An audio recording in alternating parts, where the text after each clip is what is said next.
بني لا تشرك بالله إن الشرك لظلم عظيم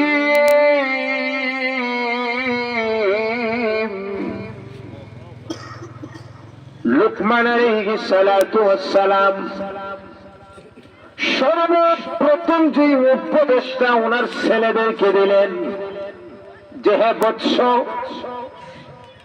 লা তুশরিক বিল্লাহ, সৃষ্টি করেছেন আল্লাহ, ইবাদত করো আল্লাহর।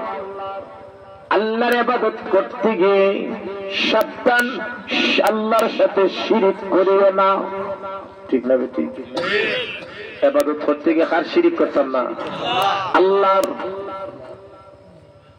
ইন্নাশ শিরকা লাযুলমুন আযীম। শিরিক হলো মহা বড় পাপ। তাহলে আল্লাহর হকের, আল্লাহর তাওহীদের বর্ণনা দিয়েছেন সংক্ষিপ্ত আকারে, ইবাদত করো আল্লাহ। এরপরেই যে আয়াতটা আল্লাহ বলছেন وَوَصَّيْنَا الْإِنسَانَ بِوَالِدَيْهِ।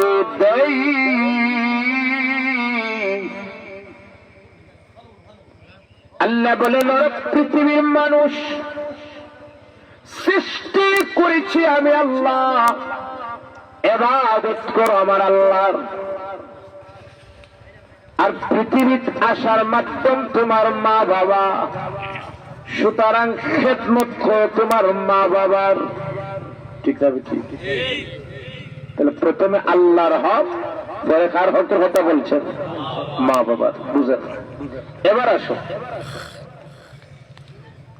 প্রশ্ন, প্রথম নম্বর প্রশ্ন হলে খেয়াল করে বুঝেন, মা বাবার হক সম্পর্কে আলোচনার ব্রতের সম্ভব। আর প্রথম যে বিষয়টা আলোচনা হবে এটা হইল যে মা বাবার হক, সন্তান মা বাবার খেদমত করবে, এটা পারিবারিক নিয়ম হিসাবে না সামাজিক নিয়ম হিসাবে না শরীয়তের নির্দেশ হিসাবে? প্রথম প্রশ্ন।